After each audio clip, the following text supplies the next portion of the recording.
Natural hair colour కోసం చూస్తున్నారా? అయితే Anoos henna and black expert వాడండి. నమస్కారం, వెల్కమ్ టు సుమన్ టీవీ. నేను గీతాంజలి. ప్రస్తుతం మనతో పాటు ప్రముఖ వాస్తు జ్యోతిష్య పండితులు చేబియ్యం కిరణ్ శర్మ గురువు గారు ఉన్నారు. వారితో మాట్లాడదాం. గురుగారు నమస్కారం అండి. సమస్త సన్మంగళాని భవంతు, దీర్ఘ సుమంగళీ భవ, అఖండ ఐశ్వర్యవతి భవ. ధన్యవాదాలు గురుగారు. నమో వెంకటేశాయ. అద్భుతం.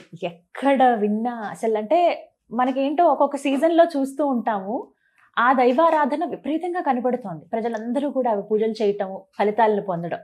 అంటే ఇప్పుడు చెప్పాలంటే సోషల్ మీడియా ఆన్ చేసినా, లేకపోతే ఏదైనా యూట్యూబ్లో ఏమైనా వీడియోస్ చూసినా, ఎవరినైనా పలకరించినా, ఎవరన్నా వాళ్ళతో మాట్లాడినా, మేము సప్త శనివార వ్రతం చేస్తున్నాము, ఏడుగొండల వాడికి ముడుపు కట్టుకుంటున్నాము, దర్శనానికి వెళ్తున్నాము, మాకు ఇలా మేము ఇప్పుడు 5వ వారంలో ఉన్నాం, 1వ వారం ప్రారంభించాము, మాది అయిపోయిందని ఇవే మాటలు మాట్లాడుతూ ఉన్నారండి. వాస్తవానికి చాలా సంతోషంగా అనిపిస్తుంది స్వామివారిని ఇలా ప్రతి ఇంటిలోనూ కొలువుంచి ఆరాధించడం. మరి ఈ వ్రతం మహత్యం ఏమిటి, అసలు ఎటువంటి ఫలితాల కోసం చేస్తారు, ఎలా చేస్తారు వివరించండి. ఒకటి, దీనికి నేను ప్రత్యక్ష అనుభవం నాది, అంటే నాకున్నటువంటి ప్రత్యక్ష అనుభవం నాది. నాకు గత 2-3 సంవత్సరాల నుంచి నాది ముక్కు వంకర, నాది ముక్కు వంకర ఉంటుంది. చిన్నప్పటి నుంచి వంకరే ఉంది అది. కానీ గత 2 ఏళ్ల నుంచి నాకు ముక్కులో బ్లడ్ వచ్చేస్తుండేది. నేను షూట్ చేస్తున్నప్పుడు కూడా, నేను ఇంట్లో నాది ఆస్ట్రాలజీ నాది షూట్ చేస్తున్నప్పుడు సడన్గా ముక్కులో బ్లడ్ వచ్చేది. అలా బ్లడ్ వచ్చినప్పుడు ఏమనిపిస్తుంది, రోగం ఉన్నోడికే వస్తుంది అది ఖచ్చితంగా. ఇదేంటి రోగం ఉందా, నాకేముంది, క్యాన్సర్ ఉందా, ఏముందా అన్నటువంటి ఒక ఫీలింగ్ మనిషికి ఫస్ట్ వచ్చి అదే. మనిషికి బ్లడ్ బయటకు వస్తే ఫస్ట్ క్యాన్సర్ ఉంది అనుకుంటాడు. ప్లస్ మా అమ్మగారు కొద్దిగా క్యాన్సర్తోనే కొద్దిగా కాలం చేశారు.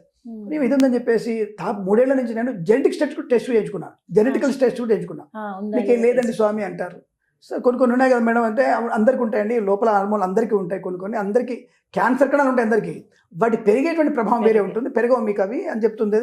సరే అయిపోయింది, బ్లడ్ బాగా వస్తుండేది. డాక్టర్కి వెళ్తే, ఏ డాక్టర్కి వెళ్ళినా మీరు ముక్కులో వేలు పెట్టొద్దు అన్నాడు. సరే ఇలాగే అందరి దగ్గరికి వెళ్ళినా, ఫేమస్ డాక్టర్ ఐవి రెడ్డి గారి దగ్గరికి, తర్వాత మనకి కేవి శర్మ అని ఒకరు ఉంటారు వాడి దగ్గరికి, మనకి మౌనిక మేడం గారి దగ్గరికి, ఇలా పెద్ద పెద్ద డాక్టర్కి వెళ్ళాను. డాక్టర్ మనకి ఒక డాక్టర్ రావు గారు అని కార్డియాలజిస్ట్, యశోద కూడా వెళ్ళిపోయాను డైరెక్ట్గా, ఆయన బాగా పరిచయం కానీ చెప్తే ఆయన నుండి, అవును సార్ గారు మీకు ఆపరేషన్ చేయాలన్నాడు.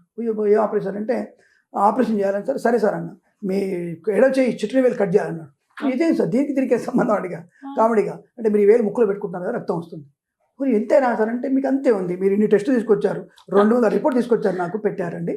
మరి ఏంటి సార్ ఎట్లా వస్తుందంటే, మీ ముక్కు వంకర ఉంది, 2 పొరలు ఉంటాయి, పొర కట్ అయిపోయింది, అది ముక్కులో ఇప్పుడు అనాలోచన టక్కున పెట్టుకుంటాం, ఇప్పుడు డస్ట్ ఉంటే పెట్టుకుంటాం కదా, అది మీకు అలవాటు అయిపోయి మీరు అది బ్లడ్ వస్తుంది, అది ర్యాపిడ్ అయిపోయింది, అది మళ్ళీ ఆపరేషన్ చేసినా మళ్ళీ మీరు వేలు పెట్టుకుంటారు, మళ్ళీ అది కరిగిపోతుంది, మళ్ళీ బ్లడ్ వస్తూనే ఉంటుంది. అసలు మీకు ఏ జబ్బు లేదు, అదే మీకు ప్రాబ్లం లేదు. అయినా సరే మా ఆవిడ బ్లడ్ ఎట్లా వచ్చేదంటే 2-3 మినిట్స్ కారుతుండేది, అది గడ్డలుగా వచ్చేది. చెప్ప ఇంత ఏంటి భయం. మా ఆవిడ చాలా భయపడింది. మీరు నమ్ముతున్నారు, ఆవిడ మొక్కుంది, స్టార్ట్ చేసింది.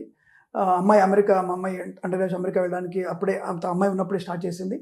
మీరు నమ్ముతున్నారు, వ్రతం అయిపోయిన తర్వాత 7 వారం వ్రతం అయిపోయింది, 7 వీక్స్ చేసింది. తర్వాత ఇది వడ్డీ వారం అంటారు, ఏం చేయలేదు కానీ 7 వారాలు చేసుకుంది, అయిపోయింది. తర్వాత తిరుపతికి వెళ్ళొచ్చాం, మా అమ్మాయిని తిరుపతి వెళ్ళొచ్చాం, హాయిగా సంతోషం అయిపోయింది.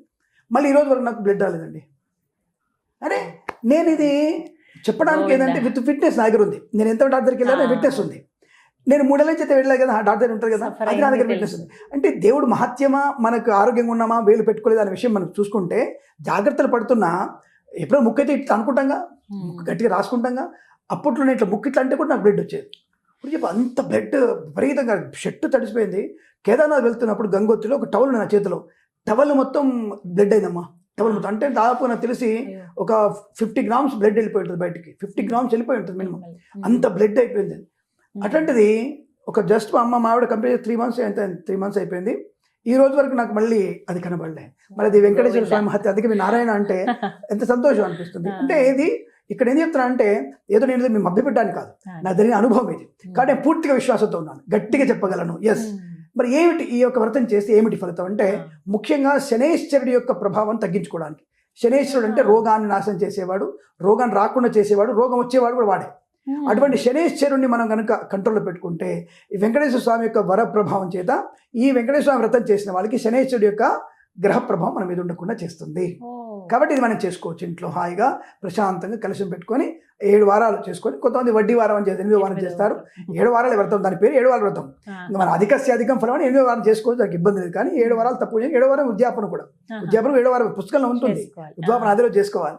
అలా చేసిన వారికి తప్పకుండా రోగనాశనం కలుగుతుంది, ఐశ్వర్యాన్ని పొందుకునే అవకాశం ఉంటుంది, ఆకస్మిక ధన ప్రాప్తి ఉంటుంది. అంటే నేను ఏదో లాటరీ వస్తాను జూదం ఆడమని కాదు, కానీ షేర్ మార్కెట్లో స్పెక్యులేషన్లో కూడా దాని ప్రభావం చేత మనకి ఆర్థికపరమైనటువంటి అభివృద్ధి ఉంటుంది. ఎప్పుడో మనకి 3 ఏళ్ల కింద రావాల్సిన డబ్బులు సునాయాసంగా మనకి చేతికి వచ్చేస్తాయి. ఇది మాత్రం ఈ సప్త శనివారం వ్రతం వల్ల జరిగే అవకాశం ఉంటుంది. కొంతమంది పాపం ఆడవాళ్ళు అడుగుతూ ఉంటారు, స్వామి 5వ వారం వచ్చింది, మాకు మైల్ వచ్చిందని ఒకళ్ళని. అంటే ఆ రోజు అడ్డం వచ్చినా ఆ రోజు కౌంట్ ఏం మిస్ అవ్వదు. అంటే 4 ఈ రోజు మిస్ అయింది, నెక్స్ట్ 5 ఈ వారం ఈ మంత్లో వచ్చింది, 4 కంటిన్యూషన్. ఇది ఆడవాళ్ళకు ఉండే వరం. అది అక్కడ ఎక్కడ కూడా వాళ్ళకి ఇదే ఒక దీక్ష ఉంది, వాళ్ళకి ఆడవాళ్ళకి ఇది ఒక దీక్ష. ఈ దీక్షలో ఇంకో దీక్ష ఎందుకు? కాబట్టి ఈ దీక్ష కంటిన్యూ అవుతూ 5th నెక్స్ట్ మంత్లో 5th కౌంట్ అయిపోతుంది, కాబట్టి దానికి ఇబ్బంది లేదు. గురుగారు, ఇందులో పిండి దీపాలు చాలా ప్రముఖమా? ఖచ్చితంగా పిండి దీపాలే పెట్టాలా? పెట్టమని చెప్పారు భగవంతుడి దాంట్లో. పెట్టమని అంటే పిండి దీపాలు కూడా బియ్య పిండి దీపాలు, కొంతమంది గోధుమ పిండి పెడతారు, కానీ బియ్య పిండి పెట్టాలి. బియ్య పిండి చేసినటువంటి వ్యక్తులే ఆ ప్రసాదాన్ని కూడా జ్యోతులు ఎప్పుడైనా విన్నారు మీరు? కొంతమంది ప్రాంతాల్లో కర్ణాటక సంప్రదాయంలో రాఘవేంద్ర స్వామి జ్యోతులు పెడతారు, మా అమ్మమ్మ గారు పెట్టేది జ్యోతులు పెడతారు. అంటే వెంకట స్వామికి, అంటే కొంతమంది ఏమో వెంకట స్వామి పెడతాం మనం జ్యోతి, కానీ రాఘవేంద్ర స్వామికి ఈ బియ్య పిండిలోనే పంచదార కరెక్ట్గా కొలత వేసి ఆవు నెయ్యితో బాగా కలుపుతారు, దాన్ని కలిపి అది దీపంలాగా చేసి ఉదయం వెలిగిస్తే సాయంత్రం ప్రదోషకాలం వరకు అది కొండెక్కితే అప్పుడు మా అమ్మమ్మ భోజనం చేసేది. అది జీవితాంతం చేసేది మా అమ్మమ్మ గారు. ప్రతి ఆషాఢ చేసి మా అమ్మమ్మ చేసేది. ఆ టైంలో చేసి మన ఆ జ్యోతి అందరు పెట్టేది మాకు. ఎంత టేస్ట్ ఉంటుందో, అది చాలా టేస్ట్ ఉంటుంది, చాలా బాగుంటుంది. నెయ్యితోని బాగా లోపలికి ఇంకి వేడి నెయ్యి వల్ల అది ఎంత టేస్ట్ ఉంటుంది, అందరం గబక్కన తినేసేవాళ్ళు. ఇక్కడ కూడా ఆ జ్యోతులు వేయించినప్పుడు ఆవు నెయ్యి వేయాలి, వేసి ఒత్తులు పక్కేసేసి అవి కూడా నోట్ వేసేసుకోవాలి మనం. అందుకే చిన్నవి చేయాలి. కొంతమంది చెత్తబుట్లు దేవుని దగ్గర పెట్టి చెత్తబుట్లు వేస్తారు, కానీ చిన్నవి చేసుకోండి. ఇంత సైజ్ ఏం చెప్పలే, అక్కడ పిండి దీపాలని చెప్పారు. చిన్నవి చేసేసుకొని ఒత్తి వేసి, ఒక ఒత్తి బొడ్డు ఒత్తి వేసి నెయ్యి వేసి వెలిగించేసి స్వామివారి చూపించేసి ఆ ఒత్తి పక్కన పెట్టేసి శుభ్రం నొట్టేసుకుంటే ఒక పక్కన మింగేయచ్చు. టేస్ట్ కూడా చాలా టేస్ట్ ఉంటుంది. కొంతమంది ఆవులకి తినిపించారు, పెడతారు. అదేంట నేను ఆవులు పెడితే మనం ప్రసాదంగా తింటే ఏది సంకల్పం అనుకున్నా ఆ సంకల్పం నెరవేరుతుందిగా, అది చేయమని చెప్పారు. అలాగే నల్ల ఉండలు, నల్ల నూనెతో బెల్లపుండలు చేయాలి. ఇంత చేస్తారు కొంతమంది, ఇంత అక్కర్లేదు, ఇంత చిన్న చిన్న ఉండలు చేసుకుని తినేసేయచ్చు. చాలా మందికి డౌట్ ఏంటంటే, అమ్మో నల్ల నువ్వులు ఉండాలి కదా, శని పోవడానికి వాళ్ళు మాకు ఇచ్చారు ప్రసాదంగా, మేము తింటే మాకు శని మాకు పడతాడా? అది శని ప్రసాదం వల్ల ఇతరులకు ఉన్నటువంటి శని దోషం తొలగిపోతుంది.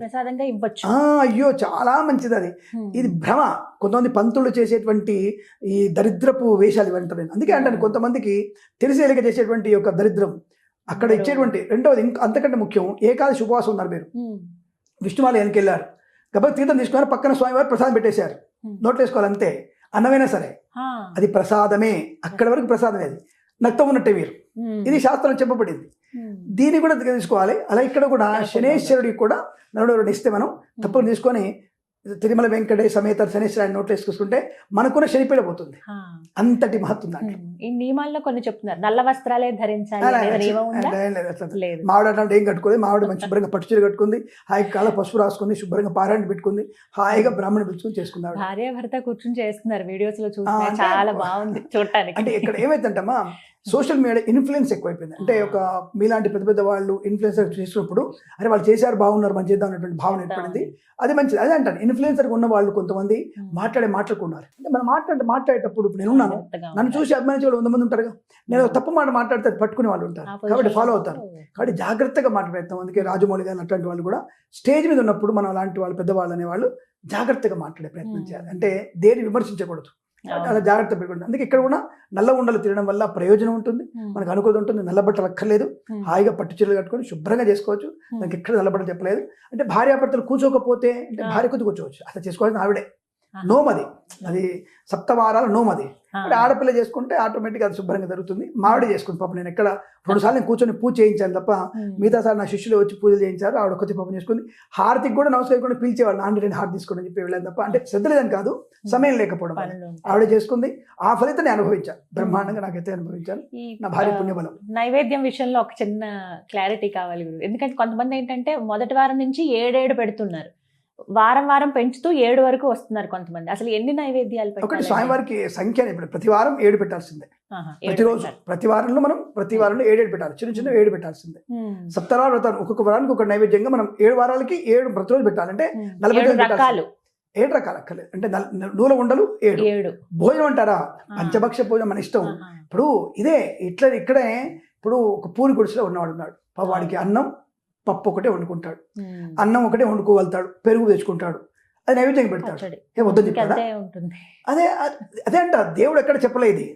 పంచభక్షాలు ఉన్నప్పుడు పెట్టు, నీకు ఎంత యోగ్యత ఉందో అంత యోగ్యత పెట్టు, యోగ్యత అయినప్పుడు బలవంతంగా పెట్టు అని చెప్పకు. అది దేవుడు ఎక్కడ చెప్పలేదు. ఆ విషయాన్ని కల్పితాలు, ఇవన్నీ ప్రక్షిప్తాలు అంటారు వీటిని. కాబట్టి పురుగుడిసలో ఉండేవాడు నైవేద్యం పెట్టవచ్చు, మహాధనవంతుడు నైవేద్యం పెట్టవచ్చు. నువ్వు 10 రకాలు పెట్టు, ఆయన ఏది స్వీకరించాడు చూస్తాడు అంతే.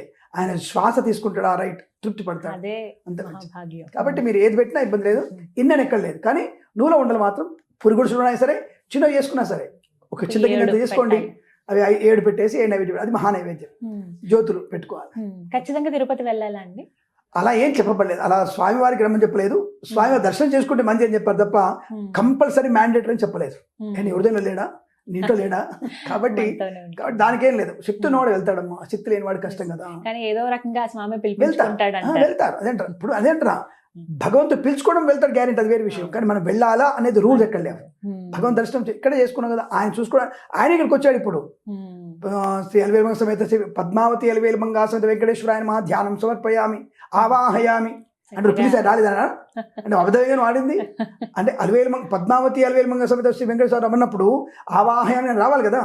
ఆసనం సమర్పయామి, పాదయో పాద్యం సమర్పయామి, సహస్రశిర సహస్రదేవం విశ్వం విశ్వన్నారాయణం హరిం అని పిలిచావు కదా. రమంతో తుప్పితే ఎందుకు రాడు ఆయన అక్కడికి? భావం తద్భవతి, ఆయన వచ్చి కూర్చుంటాడు అక్కడ. సప్త శనివారం వ్రతం చాలా అద్భుతమైనది. చేయడం వల్ల శనేశ్వర దోషం పోతుంది, ధనప్రాప్తి ఉంటుంది, ఆరోగ్య లాభం ఉంటుంది. కాబట్టి చేసుకోవడం ఉత్తమం, చేయండి, చాలా మంచిది. సంతోషం గురుగారు, ధన్యవాదాలు. ఆనంద సిద్ధిరస్తు, అష్టైశ్వర్య ప్రాప్తిరస్తు.